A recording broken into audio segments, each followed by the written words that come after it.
মুসা আলাইহিস সালামের সময়, মুসা আলাইহিস সালামের জামানায় প্রভাব ছিল জাদু। কিসের? এই জাদুর প্রভাব দারুণ ভাবে ছিল। সেই সময় আল্লাহ পাক মুসা আলাইহিস সালামের হাতে দিলেন মুজিজা। সেই মুজিজার নাম কি? লাঠি। লাঠি ফালাই দিলে কি হইতো? সাপ হয়ে যেত। সাপ যখন হা করত, তখন জাদুকরদের তৈরি করা বাঘ, সিংহ, বড় বড় সাপ, অজগর ইত্যাদি সব গিয়ে মুসা আলাইহিস সালামের লাঠি মার্কা সাপের পেটের মধ্যে গিয়ে ঢুকতো। জাদুকরেরা চিন্তা করত যে আমরা যেটা দেখাইছি এটা নিঃসন্দেহে জাদু, কিন্তু মুসা আলাইহিস সালাম যেটা দেখাইছেন এটা জাদু না। কারণ জাদু হলে সে তো এটা সমকক্ষ হতো, এ তো জাদু খাইয়া ফেলাইছে, কাজে এটা জাদু না, জাদুর বাবা অথবা জাদুর দাদা। মুসা আলাইহিস সালাম ইন্তেকাল করেছেন, কিন্তু এই মুজিজা তিনি ইন্তেকালের সাথে সাথে ক্লোজ হয়ে গিয়েছে। ওনার ইন্তেকালের পরে মুসা আলাইহিস সালামের কোন উম্মত ওই লাঠি দিয়ে আর একদিনের জন্য বড় সাপ তো দূরের কথা, একটা ছোট্ট সাপও বানাইতে পারে না। দাউদ আলাইহিস সালাম তিনি অস্ত্র নির্মাণ করতেন, অস্ত্র তৈরি করতেন। সেই লোহা দিয়ে, যে লোহা দিয়ে তিনি অস্ত্র তৈরি করতেন,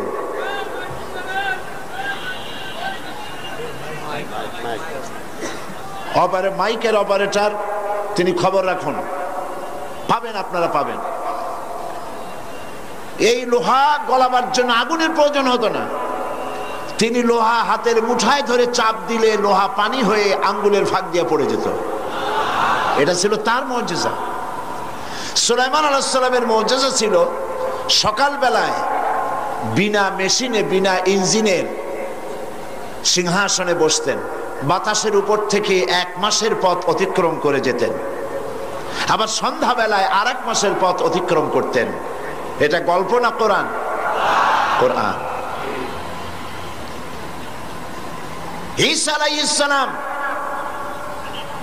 অন্ধ লোকের চোখের উপরে হাত বুলিয়ে দিলে লোকটির চোখ ভালো হয়ে যেত। ঈসা আলাইহিস সালামকে আল্লাহ পাক উঠায় নেওয়ার পরে তার এই মুজিজা ওখানে শেষ হয়ে গিয়েছে। তার উম্মতেরা কেউ আর কোন অন্ধের চোখ ভালো বানাতে পারে না এই হাত বুলাইয়া। রাসূল করিম সাল্লাল্লাহু আলাইহি সাল্লামের সময় মুজিজা ছিল, রাসূল করিম সাল্লাল্লাহু আলাইহি সাল্লামের সময় সাহিত্যের প্রভাব ছিল দারুণ ভাবে, কবিতা এবং সাহিত্যে। সেই সময় আল্লাহ পাক কোরআন নাজিল করলেন তার কাছে। কোরআন দুনিয়ার সকল যুগের সমস্ত সাহিত্যের শিল্প, উৎকর্ষ, ভাষার লালিত্য, ছন্দ, এ সব কিছুকে উতরে কোরআন এমন এক পর্যায়ে আছে, কোরআনের সাহিত্য যাকে স্পর্শ করা পৃথিবীর কোন সাহিত্যিকের পক্ষে সম্ভব নয়। এই জন্য দুনিয়ার সব নবীরা মারা গেলেন, ঈসা আলাইহিস সালামকে আল্লাহ পাক উঠায় নিলেন, মুজিজার সাথে সাথে বন্ধ হয়ে গেল, মুজিজা আর চালু থাকে নাই। রাসূল করিম সাল্লাল্লাহু আলাইহি সাল্লামের ইন্তেকালের পর তার মুজিজা তিনি কবরে নিয়ে যান নাই, মুজিজা রেখে গেছেন, কিয়ামত পর্যন্ত এই মুজিজা চলবে। এই মুজিজার নাম কি? সেই মুজিজা আমি চট্টগ্রাম তাফসীর মাহফিল সহ বিশাল বিশাল তাফসীর মাহফিলগুলিতে বলি, আপনারা কি মুজিজা শুনতে চান না দেখতে চান? লোকেরা বলে দেখতেই চাই, দেখতে পারলে আর শোনে কেনা। আমি তখন বলি যে দেখেন, এই মাহফিলের দিকেই তাকান, মুজিজা কারে বলে কোরআন শরীফের। এই বিশাল পল্টন মাঠের দিকে তাকান, আর একটু পরে এর আশেপাশেও জায়গা থাকবে না ইনশাআল্লাহ। যে কোনো রাজনৈতিক দল এরকম একটা সমাবেশ করতে হলে 1 মাস আগের থেকে পত্র পত্রিকা, মিছিল, পথসভা, সমাবেশ, তারপরে চতুর্দিকে বাস দিয়ে, গাড়ি দিয়ে লক্ষ লক্ষ টাকা খরচ করে মানুষ আনতে হবে, ঠিক কিনা? তারপরেও এইরকম জান্নাতের পরিবেশ হবে না।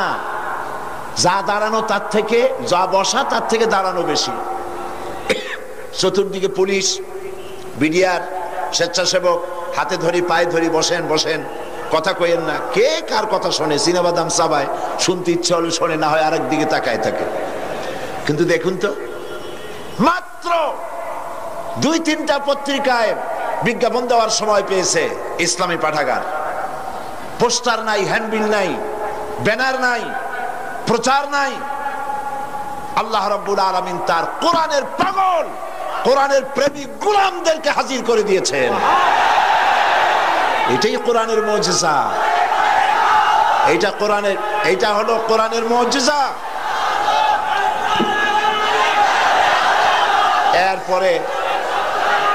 এরপরে দেখুন, আজ এই বিশাল মাহফিল, কি জান্নাতের পরিবেশ। মানুষ উজু করে পবিত্র মন নিয়ে লাখো জনতা বসে আছে, শ্বাসের শব্দ নাই। কোরআনের আদব করছে মানুষেরা। কিসের আদব? আমি সব জায়গায় বলি, আপনারা বিশ্বাস করুন, এই লোকেদের ঢল, মানুষের উত্তাল ঢেউ, এর আকর্ষণ আল্লাহর কসম সাইদি নয়, এর একমাত্র আকর্ষণ আল্লাহর কোরআন।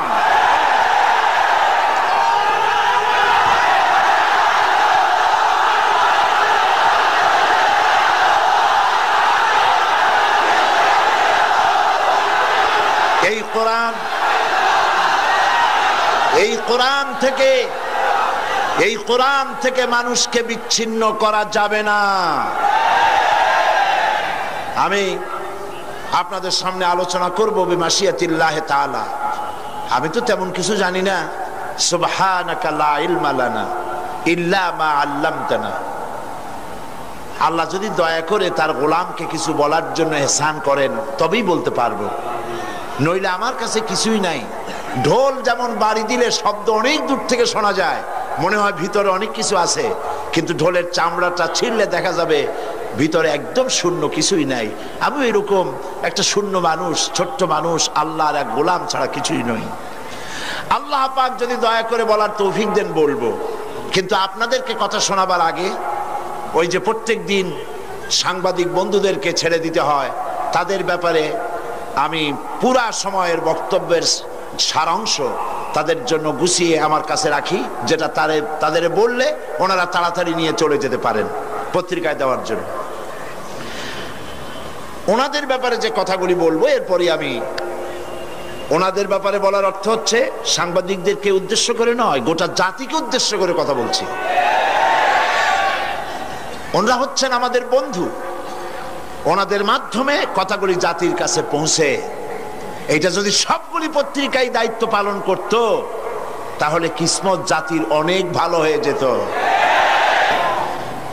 এই সব মাহফিলে কথা হয় জাতি বিনির্মাণের কথা, চরিত্র তৈরির কথা, দেশ এবং জাতি গঠনের কথা, স্বাধীনতা সার্বভৌমত্বের কথা বলা হয়, স্বাধীনতা হেফাজতের কথা বলা হয়।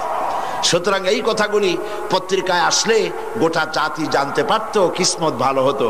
তোমরা তা করলে না। তবে ইনশাআল্লাহ আল্লাহ যাদেরকে পয়সা দিয়েছেন আজকের মাহফিলে আছেন, আমি বলবো মিডিয়া কোনো নেগলেক্টেড সেক্টর নয়, মিডিয়া খুব গুরুত্বপূর্ণ অস্ত্র। আমার যদি সময় হয় তাহলে সে ব্যাপারেও কথা বলবো। যাদের পয়সা কড়ি আছে, পত্রিকা বের করা উচিত ইসলামকে টিকায় রাখার জন্য, মুসলমান টিকায় রাখার জন্য, বাংলাদেশের স্বাধীনতা সার্বভৌমত্ব হেফাজতের জন্য পত্রিকা প্রয়োজন। ইসলাম গতানুগতিক ভাবে কোন ধর্মের নাম নয়। ইসলাম হচ্ছে একটি বিপ্লবী মতাদর্শ, যা সমগ্র পৃথিবীর সমাজ ব্যবস্থাকে পরিবর্তন করে নিজস্ব আদর্শ অনুযায়ী ঢেলে সাজাতে চায়। আর ধর্মনিরপেক্ষবাদীরা চায় কোরআন হাদিস তথা রাসূল করিম সাল্লাল্লাহু আলাইহি ওয়াসাল্লামের আদর্শ বিবর্জিত মন গড়া আদর্শে সমাজ ও রাষ্ট্র চালাতে। ধর্মনিরপেক্ষতার অর্থই হচ্ছে ধর্মহীনতা। ধর্মনিরপেক্ষ রাষ্ট্র প্রতিষ্ঠার ব্যাপারে ধর্মনিরপেক্ষবাদীদের দৃষ্টিতে ওলামা, মাশায়েখ, ইসলামী আন্দোলন এবং মাদ্রাসা, মসজিদই হচ্ছে তাদের প্রধান বাধা। মুসলিম দেশসমূহের মধ্যে তুরস্কই হচ্ছে প্রথম ধর্মনিরপেক্ষ ইউরোপের মুরিদ রাষ্ট্র। ইসলামের শত্রুদের খরিদকৃত গোলাম কামাল পাশা তুরস্ককে ধর্মনিরপেক্ষ রাষ্ট্র বানাবার জন্য হাজার হাজার আলেমদেরকে হত্যা করেছিল। মাদ্রাসা শিক্ষা বন্ধ করে দিয়েছিল এবং ইসলামী আন্দোলনের নেতা কর্মী আলেম ওলামা দিয়ে জেলখানাগুলি ভরে ফেলেছিল। এখন বাংলাদেশেও হুবহু তুরস্কের কামাল পাশার অনুকরণে বর্তমান সরকার ইউরোপ, আমেরিকা এবং ভারতকে খুশি করার জন্য বাংলাদেশকে একটি পূর্ণাঙ্গ ধর্মনিরপেক্ষ রাষ্ট্রে পরিণত করার লক্ষ্যে ওলামা, মাশায়েখ ও মাদ্রাসা ছাত্রদের উপরে অত্যাচারের স্টিম রোলার চালাচ্ছে।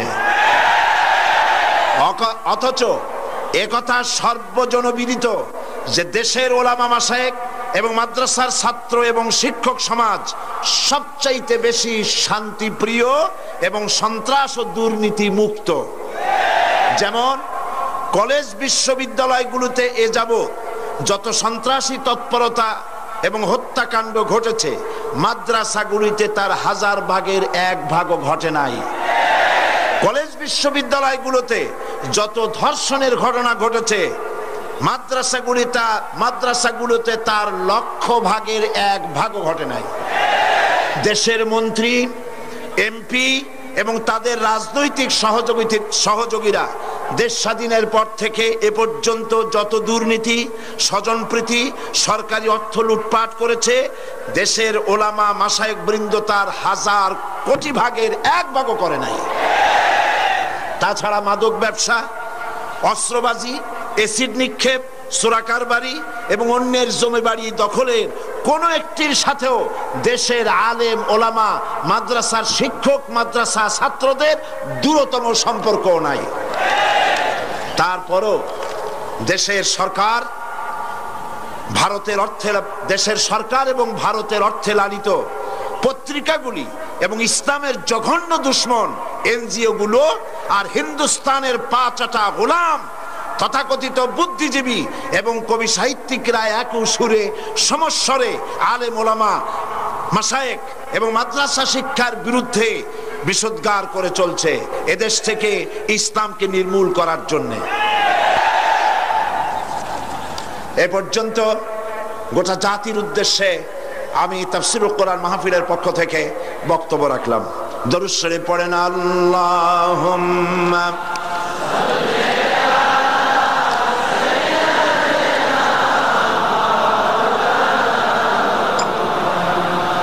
ওয়া আলা আলি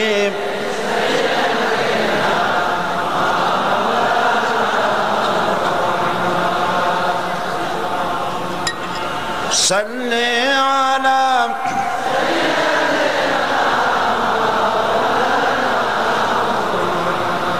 وعلى آل سيدنا مولانا محمد। প্রিয় ভাইয়েরা, আল্লাহ রাব্বুল আলামিন এই পৃথিবীর মানব মণ্ডলীকে হেদায়েতের জন্য কোরআন দান করেছেন। এই কোরআন এসেছে মানুষের ভাগ্যকে সুপ্রসন্ন করার জন্য। কিন্তু অবস্থা কি দেখতে পাচ্ছি? আমরা দেখতে পাচ্ছি কোরআন যাদের কাছে পৃথিবীতে তারাই সব থেকে বেশি মার খায়, ঠিক কিনা? বসনিয়ায় মার খায় কারা? চেচনিয়ায় কারা? দাগেস্তান, বার্মায় কারা? ফিলিপিনে কারা? কাশ্মীরে কারা? প্যালেস্টাইনে কারা? সারা বিশ্ব জুড়ে আজ মুসলমানরাই মার খাচ্ছে। তার অর্থ কি এই দাঁড়াবে যে মুসলমানরাই হচ্ছে কোরআন তাদের কাছে আছে বলে এই কারণেই তারা মার খাচ্ছে? না, আল্লাহ রাব্বুল আলামিন কোরআনে কারীমের ভিতরে বলেছেন, তাহা মা আনজালনা আলাইকাল কুরআনা লিতাশকা। নবী হে, কোরআন আমি এই জন্য নাজিল করি নাই যে আপনি ভাগ্য বিপর্যস্ত হবেন, হতভাগ্য হয়ে যাবেন, এর জন্য কোরআন আসে নাই। কোরআন এসেছে ভাগ্যকে সুপ্রসন্ন করে দেওয়ার জন্য। যাদের কাছে কোরআন থাকবে তারা শাসিত হবে না, যাদের কাছে কোরআন থাকবে তারা বিশ্বকে শাসন করবে। আজ কোরআন ঘরে থাকা সত্ত্বেও আমরা এই কোরআন থেকে ফায়দা নিতে পারলাম না। কোরআন হয় এমন একখানা কিতাব যার কাছে আসতে বলে লোহাগুলি পাথর হয়ে, লোহাগুলি সোনা হয়ে যায়, পাথরগুলি হীরকখণ্ডে পরিণত হয়ে যায়। কবি বলছেন উতর কর গারে হেরা সে সুয়ে কওম আয়া, उतर कर गार हिरा से सुए कौम आया और के नुस्खे किमिया सतलाया। रसूल करीम सल्लल्लाहु अलैहि वसल्लम হেরা পাহাড় থেকে নেমে এলেন, হাতে আনলেন একখানা পরশ পাথর, সৌভাগ্য স্পর্শমণি কোরআন। এই কোরআনের সংস্পর্শে যেই এলো তার ভিতরে পরিবর্তন এসে গেল। কোরআন জিরোকে, কোরআনের সাথে যদি কোনো হিরো আসে আর যদি বেয়াদবি করে, হিরোকে কোরআন জিরো বানায় দেয়। আবার যদি কোনো জিরো আসে, জিরোকে কোরআন শরীফ হিরো বানায় দেয়। তার নমুনা আমরা দেখতে পাই হযরত ওমর রাদিয়াল্লাহু তাআলা আনহু কত বড় জাহিল ছিলেন। আল্লাহ নবী হত্যা করতে আসতে পারেন, কত বড় জাহিল হলে পরে তিনি নবী হত্যা করতে আসলেন, কিন্তু তিনি নবী হত্যা করতে পারেন নাই। কোরআন তার জাহালাতের কল্লা কাটিয়ে দিয়েছে। কোরআনের আওয়াজ শুনে, কোরআন তেলাওয়াত করে তার মনের পরিবর্তন হয়ে গিয়েছে। রাসূলের কাছে এসেছেন তরবারি হাতে। হুজুর জিজ্ঞেস করলেন, ওমর কি মতলব নিয়ে এসেছো? ওমর বললেন, মতলব তো খারাপই ছিল, কিন্তু কোরআন পড়ার পরে আমার মতলব পরিবর্তন হয়ে গেছে। জীবনের 26টি বছর কুফরির অন্ধকারের ভিতরে ডুবেছিলাম, আমাকে তাওহীদের আলোর সন্ধান দিয়ে দিন। নবীজি তাকে পড়তে বললেন, লা ইলাহা ইল্লাল্লাহু মুহাম্মাদুর রাসূলুল্লাহ।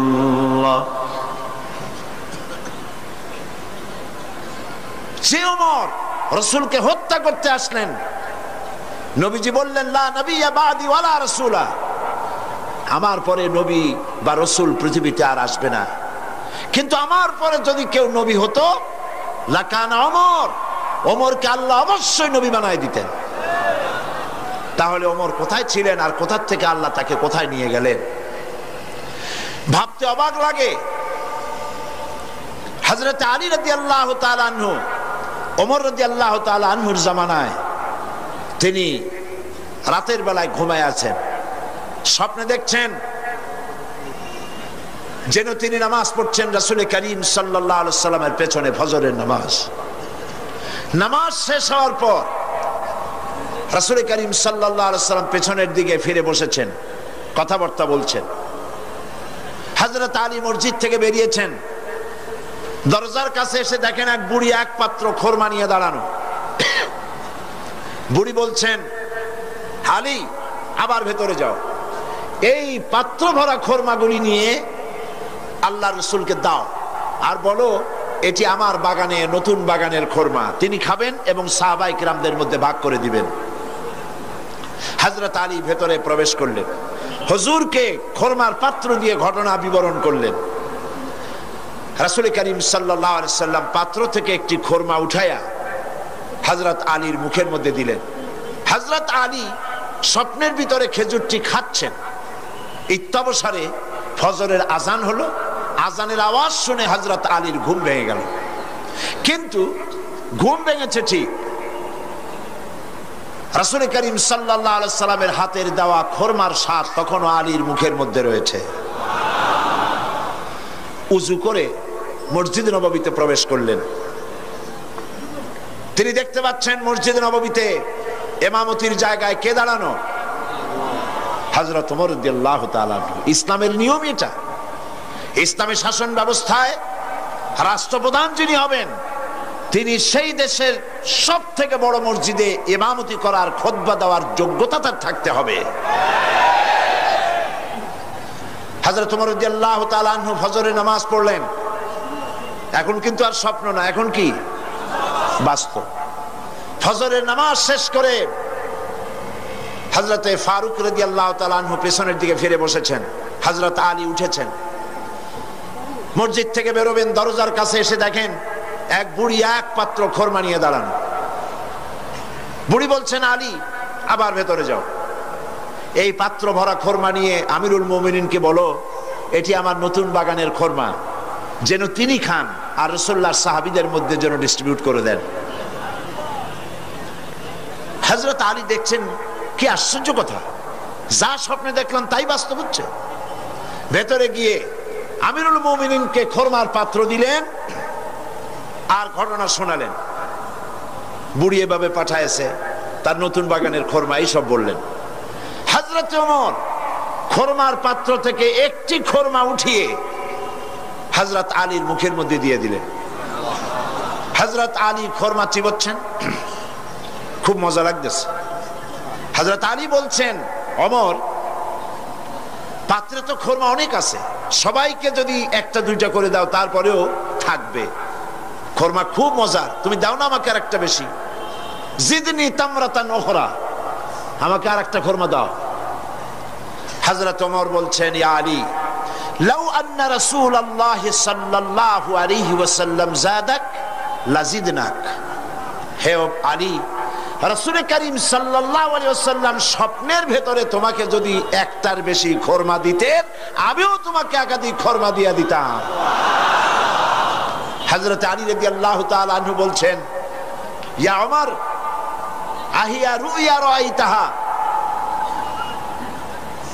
আম হিয়া গায়বুন আম ইত্তালাত আলাইহি।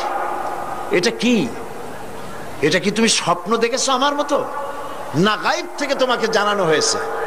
আমাকে রাসূলুল্লাহ স্বপ্নে একটা খরমা দিলেন, তা তুমি টের পাইছো কেমনে, কিভাবে টের পেলে?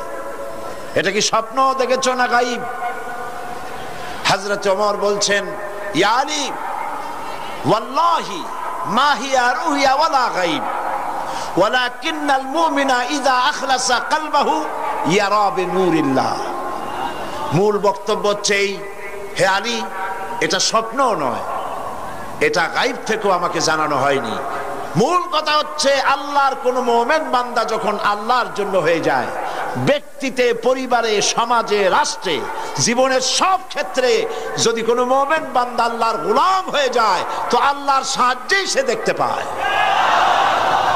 হযরত ওমর কোথায় ছিলেন আর কোরআন তাকে কোথায় নিয়ে গেল? সুবহানাল্লাহ ওয়া বিহামদিহি। সেই কোরআন, এই দিকটা মাইক পাচ্ছে না, অপারেটর পাঠায় দেন, পাবেন ইনশাআল্লাহ পাবেন। কোরআন পৃথিবীতে মানব গোষ্ঠীর হেদায়েতের জন্য এসেছে। সেই কোরআন থেকে বিগত দুদিন আমি আলোচনা করেছি আপনাদের সামনে।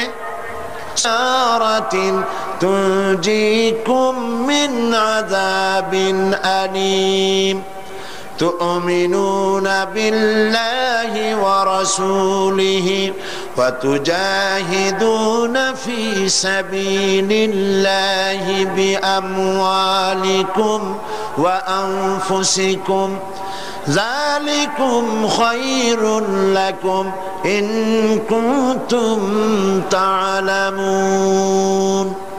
সাদাকাল্লাহুল আযীম। আল্লাহ পাক বলছেন, হে বিশ্বাসীরা, যারা তোমরা ঈমান এনেছো, শোনো, আমি কি তোমাদের কেমন একটি ব্যবসার কথা বলবো না, যে ব্যবসায় তোমাদেরকে জাহান্নামের কঠিন শাস্তি থেকে রক্ষা করবে? তার মানে অবশ্যই বলবো, সেই ব্যবসাটা হচ্ছে আল্লাহর সাথে ব্যবসা করতে হবে। ব্যবসার পুঁজি কয়টা বলেছিলাম? তিনটি। একটি হলো ঈমান বিল্লাহ, আল্লাহর প্রতি ঈমান, আরেকটি হচ্ছে রাসূলের প্রতি ঈমান, আরেকটি হচ্ছে, জোরে বলুন, আমরা আল্লাহর প্রতি ঈমানের কথা আলোচনা করেছি, রিসালাতের প্রতি ঈমানের কথা কিছুটা বলেছি, বাকি কথা আজকে আলোচনা করতে চেষ্টা করব ইনশাআল্লাহ। তবে আপনারা খেয়াল রাখবেন, শয়তান যেন কাউকে মাহফিল থেকে উঠায় দিতে না পারে, সেজন্য খেয়াল রাখবেন, মজবুত হয়ে বসতে চেষ্টা করবেন, যাতে সবগুলি কথা শোনার সৌভাগ্য অর্জন আমরা করতে পারি। আর আখিরি মোনাজাত, এই লাখো জনতার বিশাল মোনাজাতে আমরা যেন শরীক হতে পারি, আল্লাহ যেন তৌফিক দান করেন, বলি আমিন। রাসূলের প্রতি ঈমান, সেই ঈমানের কিছু কথা গতকাল বলেছিলাম, আজকে বাকি আরো কিছু কথা। রাসূলের প্রতি ঈমান আর অর্থ শুধু এতটুকু নয় যে মাথায় টুপি পরলাম, দাড়ি রাখলাম, জামা গায়ে দিলাম, এতটুকুনি শুধু নয়, বরং রাসূল হচ্ছেন আমাদের আদর্শ, এটা বিশ্বাস করতে হবে। রাসূল আমাদের কি? অনেকে বলে আমরা অমুকের আদর্শ, আমরা অমুকের আদর্শের সৈনিক, বলেন এরকম? এর কোনো মানে নেই। আল্লাহ শিখাচ্ছেন, লাকাদ কানা লাকুম ফি রাসূলিল্লাহি উসওয়াতুন হাসানাহ। আল্লাহ পাক বলেন, তোমাদের জন্য তোমাদের মহত্তম আদর্শ তোমাদের রাসূলের ভেতরে আমি রেখে দিয়েছি। আল্লাহর নবী হচ্ছেন তোমাদের জন্য শ্রেষ্ঠ আদর্শ। সর্বশ্রেষ্ঠ আদর্শ কে? আদর্শ তো তিনি হবেন যার জীবন কলুষতা মুক্ত, জীবনে কোনো কালিমা নাই, তিনি হবেন আদর্শ। পৃথিবীতে মানুষেরা নিজেরা নিজেদের জন্য অনেক নেতা বানায়। এখন প্রকৃতপক্ষে নেতা কে হবেন? বিশ্বনবী মুহাম্মদ সাল্লাল্লাহু আলাইহি ওয়াসাল্লাম। এই জন্য আমাদের প্রাণ প্রিয় স্লোগান আল্লাহু আকবারের পরে তোমার নেতা আমার নেতা, এটা কি সকলের জন্য? তাহলে জান খুলে পড়ে বলেন না তোমার নেতা আমার নেতা কে? বলেন সাল্লাল্লাহু আলাইহি ওয়াসাল্লাম। তিনি হচ্ছেন আমাদের নেতা। আমি এজন্য মাঝে মধ্যে প্রশ্ন করি, আপনারা যাদেরকে নেতা মানেন, নেতার প্রশংসায় রাত দিন 24 ঘন্টা জিকির আজগার করেন, সেই নেতা জীবনে মিথ্যা কথা বলে নাই, মানুষকে ঠকায় নাই, জেনা ব্যভিচার করে নাই, হত্যা করে নাই, প্রতারণা করে নাই, মদ পান করে নাই, এ ব্যাপারে আপনারা কি নিশ্চিত? তাহলে কিভাবে নিজেরা নেতা তৈরি করে তার পিছনে ঘোরেন? নেতা তো তিনি যার জীবনে কোনো কলুষতা নাই। তিনি কে? বিশ্বনবী মুহাম্মদুর রাসূলুল্লাহ সাল্লাল্লাহু আলাইহি ওয়াসাল্লাম। পৃথিবীর সমস্ত নেতাদের ক্যারেক্টার দুই রকম। ক্যারেক্টার কয় রকম? একটা হলো পাবলিক ক্যারেক্টার, আর একটা হচ্ছে পার্সোনাল ক্যারেক্টার। জনগণকে দেখাবার জন্য এক চরিত্র, আর ভেতরে হলো আর এক চরিত্র। সেই জন্য তারা বলে আমি যা বলি তাই তোমরা করো, আমি যা করি তা তোমরা দেখবা না। রাসূল কি এরকম বলেছেন? আল্লাহর নবী তার বক্তব্য হচ্ছে, আমার স্ত্রীরা ও আমার সাহাবায়ে কিরাম দিনের আলোতে আর রাতের আধারে আমার মধ্যে যা কিছু তোমরা দেখতে পাও, যে আচরণ তোমরা দেখতে পাও, সবগুলি খুলে খুলে মানুষের সামনে বলে দাও। সুবহানাল্লাহ বলবেন না? আমার জীবনের সব কথা মানুষের সামনে বলে দাও। এই জন্য রাসূল করিম সাল্লাল্লাহু আলাইহি ওয়াসাল্লাম হচ্ছেন শ্রেষ্ঠ আদর্শ। তার নীতিকে অনুসরণ করতে হবে জীবনের সব ক্ষেত্রে। একটা মানুষ কতটা চরিত্রবান, কতটা ভালো, সেই কথা কে বলতে পারে? কার সার্টিফিকেট সবচাইতে বেশি নির্ভরযোগ্য? ম্যাজিস্ট্রেট, চেয়ারম্যান, মন্ত্রী, পীর সাহেব, মৌলানা সাহেব? কে সব থেকে একটা পুরুষের নির্ভরযোগ্য সার্টিফিকেট কে দিতে পারে? স্ত্রী দিতে পারে। রাসূলুল্লাহর চরিত্রের সার্টিফিকেট আল্লাহ তো দিয়ে রাখছেন। তারপর তার স্ত্রীর সার্টিফিকেটটা দেখুন। হেরা পাহাড় থেকে যখন নেমে এসে তিনি বলেছিলেন, আমি ভয় পেয়েছি, তাড়াতাড়ি করে আমাকে ঢেকে দাও। হযরতে খাদিজা জিজ্ঞেস করেছিলেন, আবুল কাসেম আপনার কি হয়েছে? কেন আপনি, আপনার চোখ বড় হয়ে গিয়েছে, শরীর কাঁপছে, গায়ে জ্বর উঠেছে, কারণ কি? তিনি বললেন, আমি এরকম এক জ্যোতির্ময় মহাপুরুষ দেখেছি যাকে আমি জীবনে কোনোদিন দেখি নাই। এই সমস্ত কথা আমাকে বলেছে, আমি পড়তে পারি না বলেছি, তারপরে আমাকে 3 বার বলার পরে আমাকে সিনার সাথে আলিঙ্গন করেছে, এরপর আমি বলতে পেরেছি, আমি ভয় পেয়ে গিয়েছি। হযরতে খাদিজা বলেন, আবুল কাসিম, হে কাসিমের পিতা, আমি নিশ্চিত করে বলতে পারি কোন জিন, কোন দুষ্ট শয়তান আপনার অনিষ্ট করতে পারে না, কারণ আপনি কখনো মিথ্যা কথা বলেন না, আপনি প্রতিবেশীর হক আদায় করেন, আত্মীয়দের হক আদায় করেন, এতিম মিসকিনকে খেতে দেন, বিধবাকে আশ্রয় দেন, আপনার ক্ষতি কোনো জিন বা শয়তান করতে পারে না। নবীজি পরবর্তী সময় হযরত খাদিজাকে যখন ঈমানের দাওয়াত দিলেন, যখন তিনি বললেন আমি আল্লাহর নবী, তুমি ঈমান আনো আল্লাহর উপরে, আমাকে রাসূল হিসেবে নবী হিসেবে মানো, হযরত খাদিজা এক মুহূর্ত দেরি করেন নাই, সঙ্গে সঙ্গে হযরত খাদিজা বলেছেন লা ইলাহা ইল্লাল্লাহু মুহাম্মাদুর রাসূলুল্লাহ। হে কাসেমের পিতা, আমি অবশ্যই বুঝতে পেরেছি আপনি আল্লাহর নবী। বিগত বছরগুলিতে আপনার মধ্যে যে আখলাক, যে চরিত্র দেখেছি, এটা কোনো সাধারণ মানুষের চরিত্র হতে পারে না। রাসূল করিম রাসূলের উপর ঈমান আনার অর্থই হলো তার আদর্শের অনুসরণ করা, অনুকরণ করা, তিনি যা বলেছেন সবটা করা, যা করেছেন সবটা করা, মেনে নেওয়া। এইখানে যদি দ্বিধাদ্বন্দ্ব থাকে তাহলে তো মুমিন হওয়া যাবে না। হযরত ওমর রাদিয়াল্লাহু তাআলা আনহুর কাছে এক লোক এসে বলেছিল, এক মুসলমান একটা বিচারের সানি করতে এসেছিল, বলছে ওমর একটা বিচারের সানি করে দাও, দ্বিতীয়বার বিচারটা করে দাও। তো প্রথমবার কার কাছে গিয়েছিলে?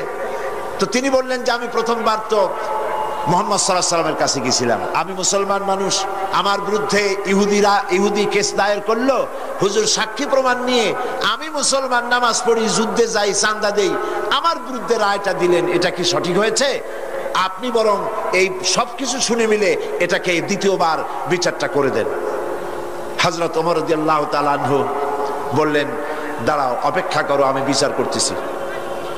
ঘরের মধ্যে প্রবেশ করলেন, তরবারি একখানা নিয়ে আসলেন, আর তরবারি দিয়ে আঘাত দিলেন, বললেন আল্লাহর বান্দা, রাসূল করিম সাল্লাল্লাহু আলাইহি ওয়াসাল্লাম বিচার করার পর সেই বিচার যে মানতে পারে না, তার বিচার তো এরকম করে করে দিতে হয়। লোকটি দ্বিখণ্ডিত হয়ে গেল। রাসূলের কাছে খবর এলো ওমর রাদিয়াল্লাহু তাআলা আনহু মুসলমান হত্যা করেছেন। চতুর্দিকে বদনাম ছড়িয়ে গেল। রাসূল করিম সাল্লাল্লাহু আলাইহি ওয়াসাল্লাম চিন্তায় পড়ে গেলেন, হযরত ওমর এতটা করতে গেলেন কেন? আল্লাহ পাকের পক্ষ থেকে আয়াত নাজিল হয়ে গেল। আল্লাহ রাব্বুল আলামিন শোনালেন, ফালা ওয়া রাব্বিকা লা ইউমিনুন, হে নবী আপনার রবের কসম, আপনার আল্লাহর কসম, যেই ব্যক্তি ঈমানের দাবি করে, মুসলমানের দাবি করে, আপনার হুকুম, আপনার সিদ্ধান্ত মানতে দ্বিধা দ্বন্দ্বে ভোগে, সে কখনোই মুমিন হতে পারে না, সে মুমিন নয়। ওমর যাকে হত্যা করেছে সে মুসলমান নয়, মুনাফিক। সুতরাং ইসলাম কবুল করলে ইসলামের সবটা মানতে হবে, অল্প একটু মানলে হবে না। রাসূল করিম সাল্লাল্লাহু আলাইহি সাল্লামকে তার উপর ঈমান আনতে হলে সম্পূর্ণটাই মানতে হবে। রাসূল করিম সাল্লাল্লাহু আলাইহি ওয়াসাল্লামের জীবনে, তার মিশনে বাধা আসলো কেন? বাধা এই জন্য এসেছে, বাধা যে হয়েছে এটা তো আপনারা নিশ্চয়ই জানেন। বাধাটা দিল কারা? সে কথা গতকাল বলেছি। যদি রাসূল করিম সাল্লাল্লাহু আলাইহি ওয়াসাল্লাম শুধুমাত্র টুপির কথা বলতেন, দাড়ির কথা বলতেন, জামার কথা বলতেন, কদু খাওয়ার কথা বলতেন, মিষ্টি খাওয়ার কথা বলতেন, আতর লাগাবার কথা বলতেন, সুরমা লাগাবার কথা বলতেন, তাহলে রাসূলকে মার খেতে হতো না, ঠিক কিনা বলেন? এই ধরুন আমি যদি আপনাদের বলি, ভাইরা আপনারা সকলে দাড়ি রাখবেন, মাথায় টুপি দেবেন, ভালো জামা টামা, সুন্নতি জামা, লম্বা জামা পরবেন, পাগড়ি পরবেন, আপনারা কি আমাকে মারতে আসবেন নাকি? আপনারা বলবেন তো ভালো কথা, এই মন্দ কি? তো রাসূলুল্লাহ মারটা খাইলেন কেন? দাড়ি রাখতে বলেছে তো ভালো কথা, পুরুষের দাড়ি হলে তো খুব ভালোই লাগে, দাড়ি যত বড় হয় আরো সুন্দর লাগে, আর বেশি ঘন হলে শীতকালে মাফলারের দরকার হয় না, গলাটা ঢেকে থাকে, কত সুন্দর। তেতে মারতে আসবে কেন? কদু খাইতে বললে তাতে মারতে আসবে কেন? মিষ্টি খাইতে বলেছেন তাতে মারতে আসবে কেন? মূল বিষয়টা হলো মারতে আসার কারণটা ছিল এই, মার খেয়েছেন রাসূল এই কারণে, তিনি পৃথিবীর বুকে আল্লাহর জমিনে আল্লাহর আইন প্রতিষ্ঠা করতে চেয়েছেন। আল্লাহ রাব্বুল আলামিন বলেছেন, আলা লাহুল খালকু ওয়াল আমর, জেনে রাখো সৃষ্টি যার, আইন চলবে তার, অন্য কারো নয়। আইন চলবে কার? সবাই বলুন কার? আল্লাহ পাকের আইনকে জমিনে প্রতিষ্ঠার জন্য পয়গম্বরেরা দায়িত্ব পালন করে গেছেন। সুতরাং নবীর উপরে ঈমান আনার অর্থ ইয়া নবী সালাম আলাইকা বলা নয় শুধু, নবীর উপর ঈমান আনার অর্থ দাড়ি আর টুপি লাগানো নয় শুধু, নবীর উপরে ঈমান আনার অর্থ হলো দাড়ি টুপি জামা সহ, পাগড়ি সহ, মেসওয়াক সুরমা যা যা রাসূল করেছেন বলেছেন সব সহ দ্বীন প্রতিষ্ঠার জন্য জিহাদে অংশগ্রহণ করতে হবে। সেই কথাই আসছে 3 নম্বরে গিয়ে, ওয়াতুজাহিদুনা ফি সাবিলিল্লাহি বিআমওয়ালিকুম ওয়া আনফুসিকুম যালিকুম খায়রুল লাকুম ইন কুনতুম তা'লামুন। আল্লাহর রাস্তায় জিহাদ করো। আল্লাহর রাস্তায় কি করো? জিহাদ। জোরে বলেন কি? জিহাদ করো। কি দিয়ে? মাল আর জান দিয়ে। যদি তোমরা ইসলাম বুঝে থাকো তাহলে এই জিহাদে অংশগ্রহণ করো। এখন জিহাদ কাকে বলে? লোকেরা ধারণা করেছে জিহাদ মানে হলো যুদ্ধ। জিহাদ এই নামটা শোনার মাত্রই, যখনই কারো মুখে শোনে জিহাদ অথবা কাগজে পড়ে জিহাদ, তো পাঠকের মনে তখন একটা চিত্র ভেসে ওঠে। বিরাট দাড়িওয়ালা, টুপিওয়ালা, জামাওয়ালা, হাতে লম্বা তরবারি, সমানে দৌড়াইতেছে আর কাফের কুচায় কুচায় শেষ করে ফেলাই দিতেছে। এর নাম হলো জিহাদ। এই জন্য ফার্সিতে একটা কথা আছে, অলেকিন কালামদার কাফে দুশ্মনাস্ত। দুশ্মনের হাতে কলম ছিল, যেমন খুশি তেমন মুসলমানদের ইতিহাসকে তারা বিকৃত করেছে। জিহাদ মানে যুদ্ধ নয়, জিহাদ মানে হোলি ওয়ার নয়, জিহাদ মানে হার্ব নয়, জিহাদ মানে কিতাল নয়। যুদ্ধ এটার আরবি কিতাল হতে পারে, হার্ব হতে পারে, ওয়ার হতে পারে, কিন্তু জিহাদ শব্দের অর্থ এগুলি নয়। জিহাদ কি? জিহাদের আবিধানিক এবং পারিভাষিক অর্থ হচ্ছে যে কোনো উদ্দেশ্যকে সফলতার শীর্ষে পৌঁছে দেওয়ার জন্য যে প্রাণান্তকার প্রচেষ্টা চালানো হয়, জান দিয়ে, মাল দিয়ে, অর্থ দিয়ে, যে কোনো উপায় যে চেষ্টা চালানো হয়, ওই চেষ্টার নাম হলো জিহাদ। ওই চেষ্টার নাম কি? জিহাদ। তো আমাদের উদ্দেশ্য হলো, লক্ষ্য করুন, আমাদের উদ্দেশ্য হলো জমিন হলো আল্লাহর। চিল্লায় বলুন, জমিন কার? আল্লাহর জমিনে। মানুষ কার? আল্লাহর জমিনে আল্লাহর মানুষের উপরে আইন কার? আল্লাহ পাকের আইনকে প্রতিষ্ঠিত করার জন্যে আমি যদি বই লেখি, এটা আমার লেখার জিহাদ। আমি যদি এই রাস্তায় পয়সা খরচ করি, এটা হলো আমার আর্থিক জিহাদ। আমি এই রাস্তায় চূড়ান্ত, আমাকে যদি কেউ বাধা দেয় সশস্ত্রভাবে, তখন সশস্ত্রভাবে তার মোকাবেলা যদি আমি করি, এটা হলো জিহাদের চূড়ান্ত রূপ। জিহাদের অর্থ শুধুমাত্র হিন্দু যেখানে পাও কুচাইয়া মারো, এর নাম জিহাদ নয়। বলা হয়েছে জিহাদ ফি সাবিলিল্লাহ ওয়া তুজাহিদুনা ফি সাবিলিল্লাহ। জিহাদ হবে আল্লাহর পথে। জিহাদ হবে কার পথে? পৃথিবীতে যত যুদ্ধ হয়, আমেরিকা যুদ্ধ করছে, ইউরোপ করছে, ইন্ডিয়া করছে, পৃথিবীর বিভিন্ন দেশ এক দেশ আর এক দেশের সাথে যুদ্ধ করে। উদ্দেশ্য কি? উদ্দেশ্য হলো দেশের সীমা আরো বাড়ানো, ঠিক কিনা? অর্থ লুটপাট করা, ঠিক কিনা? চুরি করা, ডাকাতি করা, ছিনতাই করা, ক্ষমতা বাড়ানো। এই জন্য এ হচ্ছে ক্ষমতা প্রতিষ্ঠিত করার জন্য তাদের লড়াই। ইসলামের জিহাদ রাজ্য বাড়াবার জন্য নয়, অর্থ সম্পদ লুণ্ঠন করার জন্য নয়, নিজের ক্ষমতা পাকাপোক্ত করার জন্য জিহাদ নয়। ইসলামের জিহাদ হচ্ছে কোরআনের আইনকে দেশে প্রতিষ্ঠিত করার জন্য চেষ্টা করার নামই জিহাদ।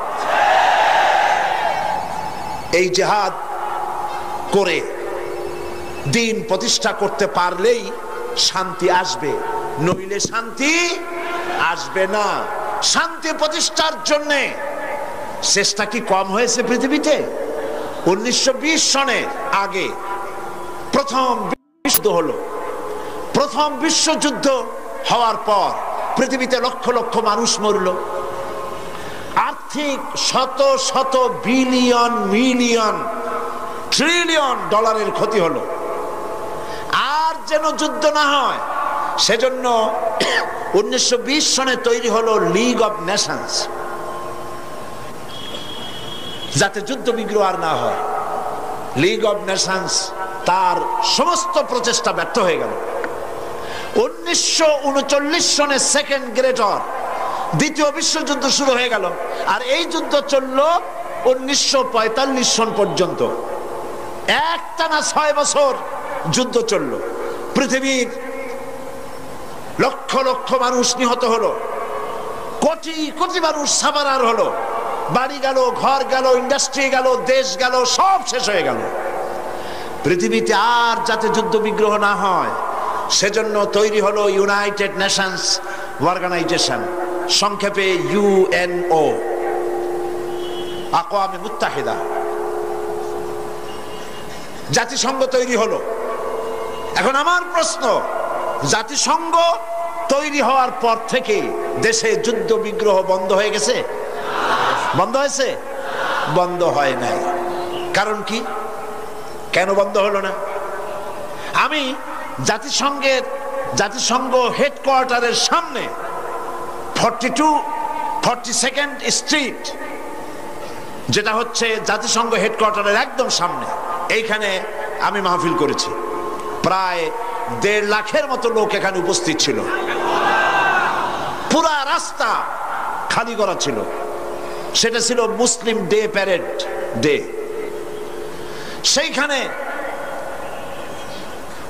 যখন বক্তৃতা করলাম, বক্তৃতা করার আগে আমি প্রশ্ন করলাম যে এই জাতিসংঘ যেখানে তৈরি হয়েছে এখানে আগে কি ছিল? আমাকে এর ইতিহাস শোনানো হলো যে এই জায়গায় আগে ছিল কসাইখানা। এখানে গরু, ছাগল, ভেড়া, শুয়ার ইত্যাদি জবাই করত, আর সেগুলি গোশত এখান থেকে সব জায়গায় ডিস্ট্রিবিউট হতো, বিক্রি হতো, কসাইখানা। সেই জায়গাটা খরিদ করে জাতিসংঘের অফিস বানানো হয়েছে। বললাম কাজ তো খারাপ হয় নাই, ভালোই হয়েছে। যেখানে আনঅফিসিয়াল পশু জবাই হতো সেখানে এখন অফিসিয়ালি দুনিয়ার মানবতা জবাই করার ব্যবস্থা করা হয়েছে। জাতিসংঘ হেডকোয়ার্টারের সামনে 42nd স্ট্রিট, যেটা হচ্ছে জাতিসংঘ হেডকোয়ার্টারের একদম সামনে, এইখানে আমি মাহফিল করেছি। প্রায় 1.5 লাখের মতো লোক এখানে উপস্থিত ছিল।